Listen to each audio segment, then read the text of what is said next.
Bonjour tout le monde, bienvenue à cette sixième émission d'Entre les matchs avec Marc Tuga. Marc Tuga, c'est moi. Notre invité aujourd'hui, c'est Fred Mudgeon, l'attaquant des Griffons de Mont-Royal-Outremont. Meilleur compteur, meilleur buteur de la Ligue au cours des 4 premières années de la Ligue, puis il est en bonne position pour faire la même chose ou pour essayer de faire la même chose cette année. Fred, bienvenue. Merci beaucoup, Marc. Puis félicitations pour le championnat. Ça tombe bien que qu'on soit arrangé pour que tu sois là aujourd'hui, qu'on ait pris rendez-vous pour aujourd'hui parce que en fin de semaine, l'équipe a remporté le championnat 2016 de la Première Ligue de soccer du Québec. Que parle-moi, c'est bon.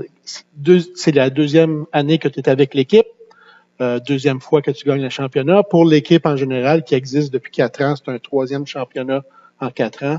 Que parle-moi de la conquête du championnat de cette année et qu'est-ce que ça veut dire pour le club, tous ces trophées-là. Ça commence à faire beaucoup de trophées, là. Oui, je pense que Luc est content. Mais je me souviens que quand j'ai parlé avec Luc il y a 3 années, j'ai parlé avec lui, je lui disais que je voulais jouer avec une équipe, avec un club qui a des possibilités de gagner la Ligue à chaque année. J'ai gagné, comme tu avais dit, toujours les souliers d'or, mais je voulais aussi gagner des matchs, gagner les championnats. Et c'est arrivé cette année encore une fois, la deuxième année consécutive. Je pense que les clubs, ils font un bon travail, essayent toujours d'avoir la mentalité professionnelle. Alors, on a gagné cette année et il reste encore 3 matchs. Je suis certain que le groupe est très content. Luc,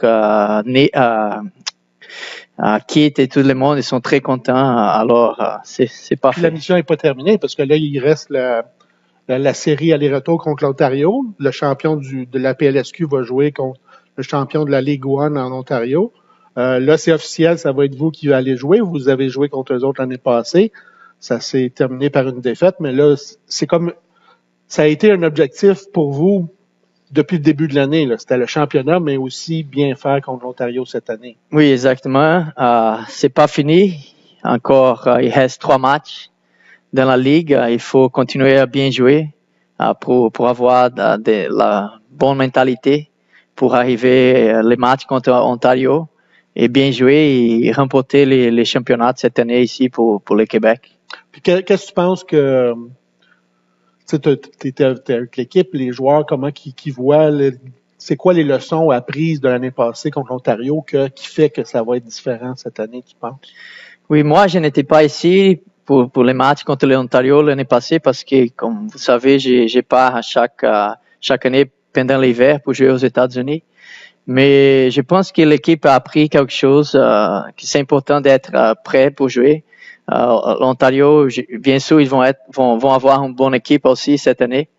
Alors, il faut être concentré pour les 2 matchs. Je pense que nous avons des joueurs ici avec la qualité pour gagner les matchs. Je pense que nous jouons bien maintenant. Et je suis certain que cette année, on va venir avec les trophées. Puis il y a aussi un objectif, c'est celui d'être le soulier d'or encore une fois la Ligue. Tu es en première place présentement.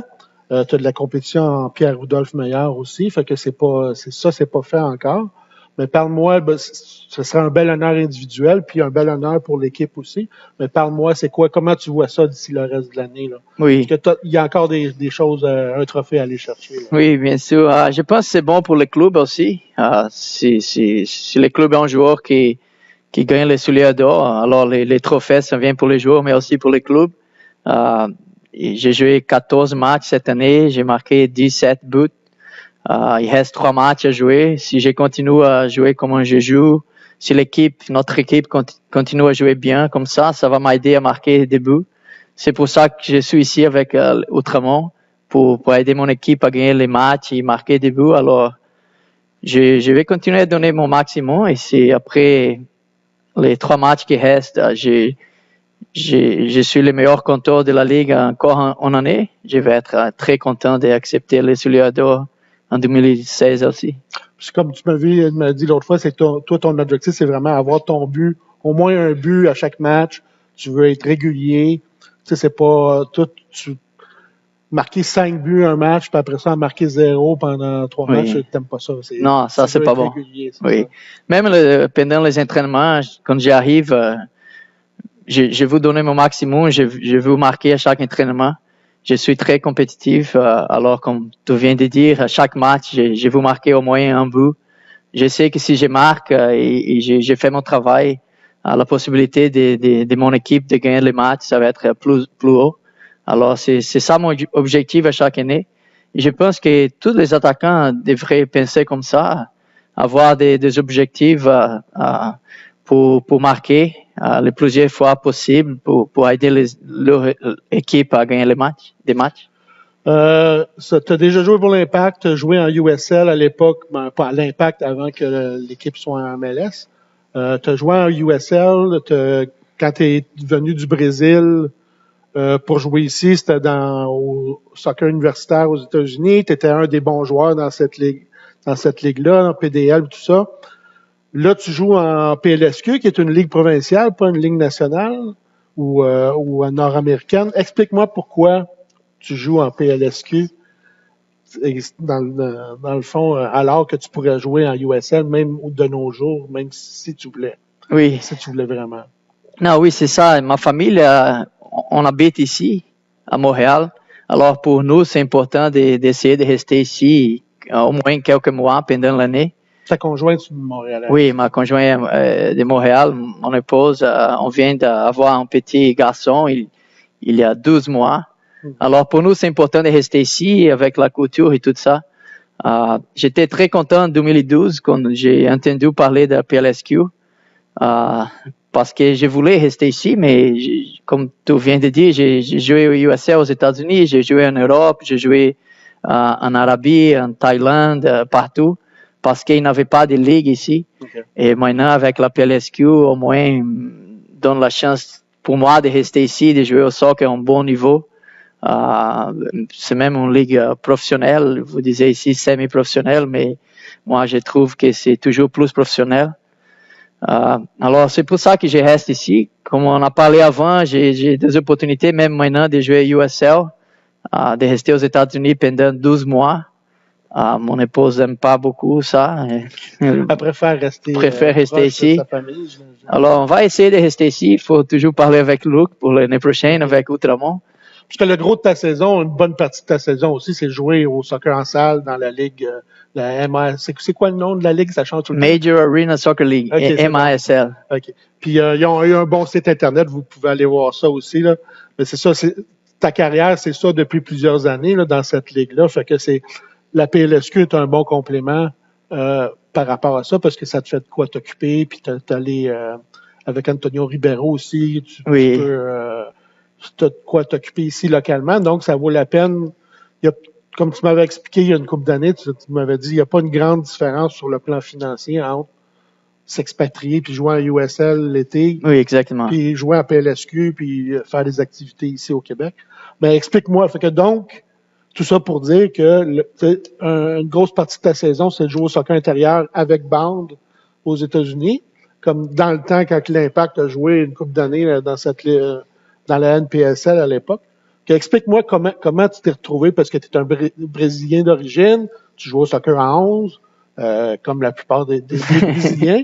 Comment tu t'es retrouvé à jouer du soccer intérieur qui ressemble beaucoup à du hockey, dans le fond? Oui, c'est ça. Je ne savais pas que les États-Unis, ils avaient une ligue de indoor soccer. Je ne savais pas. La première fois que j'ai entendu parler de ça, c'était ici. Je jouais avec l'Impact de Montréal. Et je me souviens qu'un entraîneur aux États-Unis de New York m'appelait, il m'a demandé qu'est-ce que tu vas faire pendant l'hiver. Nous avons une équipe ici à New York. Je t'ai vu jouer, je pense que tu vas s'adapter très bien dans cette ligue. J'ai demandé à l'occasion à Nick DeSantis pour savoir s'il était correct avec ça. Mais j'ai signé avec New York en 2007. J'étais le Rookie of the Year. J'ai aimé beaucoup parce qu'au Brésil, on joue, comme tu sais, le futsal. Okay. J'ai joué le futsal pendant toute ma vie, depuis que j'ai 7 ans.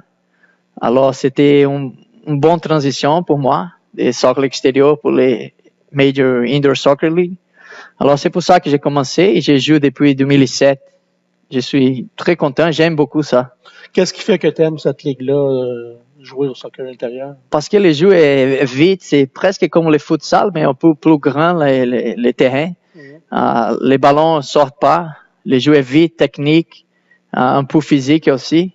Et moi, comme un attaquant, je touche les ballons beaucoup plus souvent que le soccer à l'extérieur. Alors, c'est très, très rapide, beaucoup d'émotions pour les partisans.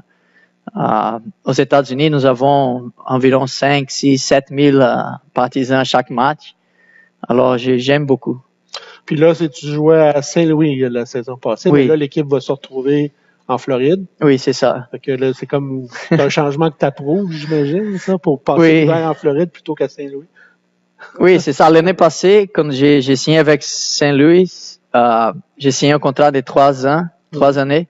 Les années 2 et 3 en Floride, parce que le propriétaire, il a acheté une équipe en Floride. Alors, je savais déjà depuis l'année passée. Et pour moi et pour ma famille, ça va être bon. On va être en Floride, peut-être un peu de soleil, pas trop froid. Pas se plaindre. Mais c'est dans la région, c'est dans quelle région, l'équipe? L'équipe s'appelle Florida Tropics. Le nom de la ville, c'est Lakeland. C'est entre Orlando et Tampa. C'est à 30 km d'Orlando, 30 km de Tampa. C'est un bon endroit, je pense. Vas-tu t'acheter une passe de saison pour Disney World, là? Oui, je pense. Ça vaudrait la peine. C'est dans les contrats, déjà. OK. On parle, justement, tu parlais de futsal avec, l'équipe canadienne. Bon, peut-être c'est dans tes cartes. Tu joues souvent avec l'équipe canadienne. Foot volley, récemment, tu es allé en France. Oui. Futsal aussi, tu joues à ça aussi. Tu as eu des tournois, des compétitions. Justement, aux États-Unis, on parle de commencer une ligue de futsal. Oui. Dans peut-être 2018. 2018, oui. Est-ce que c'est quelque chose qui t'intéresserait, tu penses? Oui, bien sûr. J'aime beaucoup jouer au futsal aussi, mais si je joue au futsal indoor et le soccer extérieur, je pense que ça va pas marcher. Parce que je pense que la saison de futsal, ça va être pendant l'été. Okay. Peut-être entre avril et octobre, je pense. Okay. Alors, si je joue au futsal, je ne pourrais pas jouer ici dans la mais c'est en 2018, il reste oui, c'est ça. Temps, là, on va voir. La Ligue est pas... il reste encore des choses à régler. Oui, bien sûr. OK, ben merci Fred. Merci d'avoir accepté l'invitation. Oui. Puis félicitations encore pour le championnat. Puis bonne fin de saison. Puis on te souhaite le championnat débuteur. Puis je dis, si Pierre Rudolph était ici, je dirais la même chose aussi. Là. Fait mais que le meilleur gagne. Oui, c'est ça. Merci. Merci Fred. Merci beaucoup, Marc. J'apprécie beaucoup. On se retrouve bientôt pour la 7e émission d'Entre les matchs. Merci d'avoir été là.